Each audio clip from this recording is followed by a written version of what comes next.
Oke guys, di video kali ini saya akan mentutorialkan cara mengganti bearing kruk as untuk motor Honda Beat. Kita gunakan tracker seperti ini kalau misalkan kita nggak punya presan ya. Nah, kita bisa menggunakan tracker ini untuk mengambil bearing yang besar ini. Tapi yang bearing yang kecil yang ada sengnya jangan sampai menggunakan tracker ini karena bisa merusak. Harus menggunakan tracker khusus ya teman-teman, kalau untuk motor matic. Nah, dan tracker ini bisa digunakan untuk motor sport ataupun motor bebek ya, karena tidak mempunyai plat seng. Tapi untuk motor matic harus ada yang diperhatikan. Nah, seperti ini caranya, tinggal kita kencangkan, kemudian tinggal kita menggunakan baut, semacam baut ya, untuk proses penrekeran ya teman-teman. Jadi prosesnya di tracker. Bisa juga kalau misalkan di press, bisa langsung di press, mau di tracker juga bisa. Nah, seperti ini tutorialnya teman-teman. Nah, kemudian setelah kita pasang bautnya, tinggal kita pasang murnya ya, murnya dan ring. Kemudian ini semacam trackernya tuh, trackernya yang seperti itu. Kemudian langsung kita pakai as ataupun bautnya ini ya, langsung kita proses pengencangan, dan si bearing pun nanti akan mudah kita lepaskan. Nah, jadi ini menggunakan tracker bearing grip on ya teman-teman, mantap sekali ya. Jadi dengan ada alat ini kita bisa mempermudah pekerjaan ya, menambah-nambah, karena ini bearing ataupun tracker bearing ini bisa digunakan untuk mobil dan motor. Nah, setelah itu kita kencangkan menggunakan impact ataupun kunci sok di gagang sok. Tuh, si bearing pun sudah terlepas dengan mudah seperti itu. Nah, yang perlu diperhatikan di sini, ini juga bekas gantian stang piston, dan ini pun bekas bengkel amatir ya, amatiran malah praktek. Tuh, lihat plat sengnya sampai mendem-mendem kayak gitu, dan ada lubang-lubangnya, entah apa itu lubang apa, kenapa dilubangin, aneh sekali. Nah, kemudian untuk proses pelepasan bearing yang ini untuk semua jenis motor matic harus menggunakan tracker khusus seperti ini, tidak boleh sembarangan, tidak boleh menggunakan tracker grip on seperti itu ya, karena bisa merusak ya teman-teman. Harus tracker khusus seperti ini. Nah, masalahnya ini yang saya sayangkan itu plat sengnya udah rusak duluan, karena gara-gara tidak punya tracker ini jadinya sengnya pada penyon-penyon, dan ada juga yang dilubangin tuh, sampai-sampai ini penguncinya juga susah masuk akibat para renyon. Kalau misalkan yang bagus mah yang baru mah ini enak banget.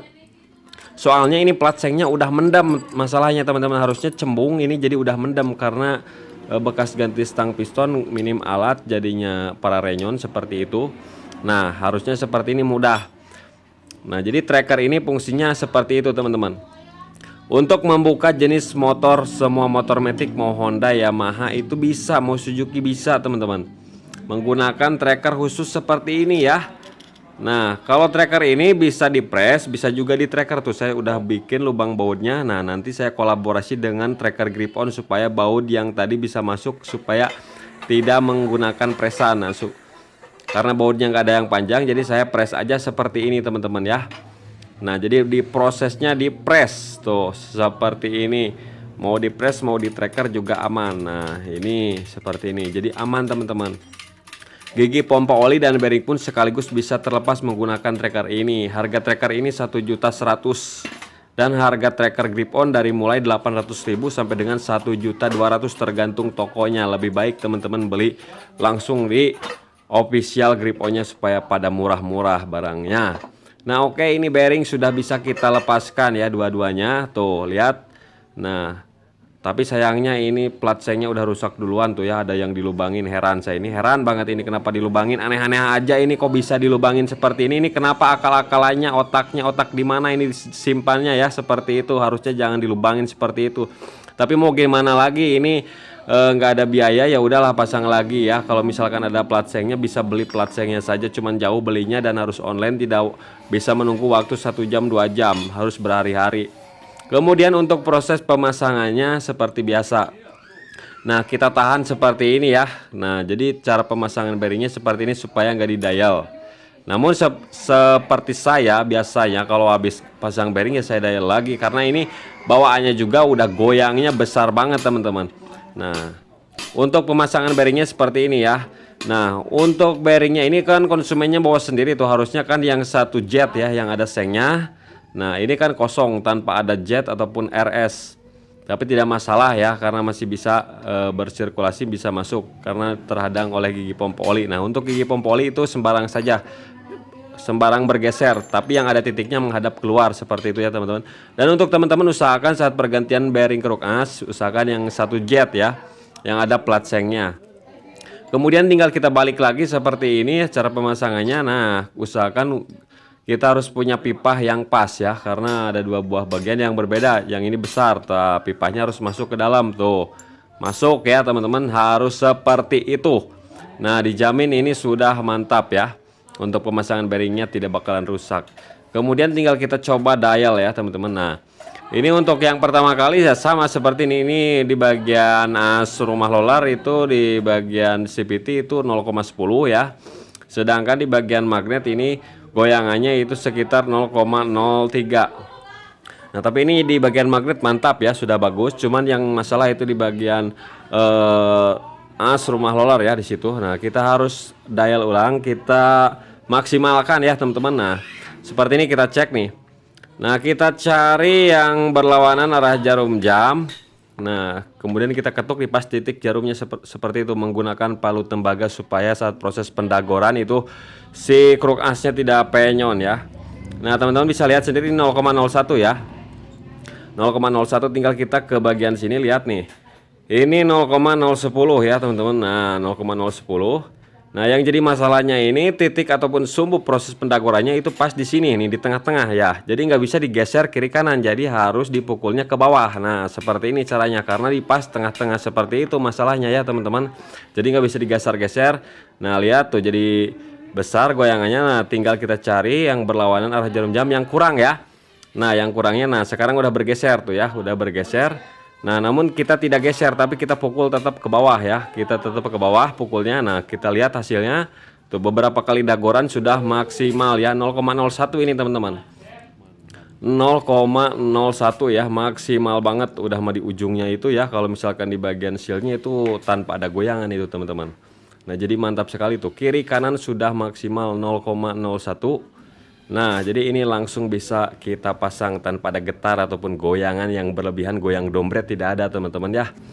Nah, oke, mantap seperti ini tutorial dialnya. Kemudian setelah dial seperti ini tinggal kita proses pemasangan kruk asnya ya ke bagian crankcase. Nah, caranya bagaimana? Pokoknya simak sampai akhir. Jangan lupa ngopi bari sembari udut ya teman-teman. Nah, oke ya, udah maksimal tuh seperti itu, mantap, like pokoknya mah. Kemudian langsung kita proses pemasangan. Nah, untuk trackernya ini kita gunakan grip on, namun saya ini beli yang 3 mur ya. Harusnya beli yang 4 mur sama matic, tapi saya buat sendiri dari mur 22 itu. Nah, seperti itu yang saya tadi. Karena ada dua macam ya tracker grip on, itu ada yang 4 PCS dan ada yang 3 PCS. Kalau misalkan teman-teman belinya yang 4 PCS aja langsung ya.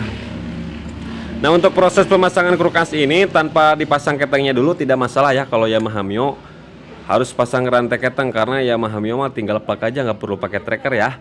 Kalau Yamaha Mio Smell, Mio Garnish. Nah, sebelum proses pemasangan ini kita buka dulu sealnya ya, seal kruk asnya supaya mudah. Nah, kita luruskan saja seperti ini, harus lurus dulu ya. Jadi saat proses penggunaan tracker ini juga jangan sampai sembarangan. Kalau misalkan sembarangan miring terus dipaksa di tracker, nanti yang cacat itu di bagian dudukan kruk asnya, jadinya ngaco nantinya ya. Jadi diperhatikan sambil dilihat. Kalau udah lurus mah udah tinggal kita kencangkan. Nah, saat dikencangkan juga dia masuk secara perlahan. Kalau misalkan miring itu dikencangin, itu keras banget teman-teman. Nah, kalau keras banget jangan dipaksa, itu berarti tandanya miring ya. Nah, sambil kita tahan stang sharenya ke depan seperti ini supaya tidak kegencet oleh crankcase. Nah, kita gunakan tracker grip on, ini grip on juga ya. Nah, seperti itu teman-teman. Nah, perlahan demi perlahan, nah harus sampai masuk pas, udah jangan terlalu kencang, tinggal kita lepas lagi. Nah, jadi mudah sekali. Untuk metode ini bisa 3 cara ya, bisa dipanasin dudukan bearingnya, bisa di tracker seperti ini, bisa juga didinginkan bearingnya. Jadi teman-teman tinggal pilih aja tuh, lihat. Setelah kita pasang, kita putar, harus tidak ada goyangan. Kalau misalkan masih ada goyangan ya, yang tadinya center terus ada goyangan, berarti tandanya miring, terjadi miring bearingnya ya. Jadi harus diperhatikan. Kalau misalkan miring tinggal di tracker lagi ya, diputar. Oke, manfaat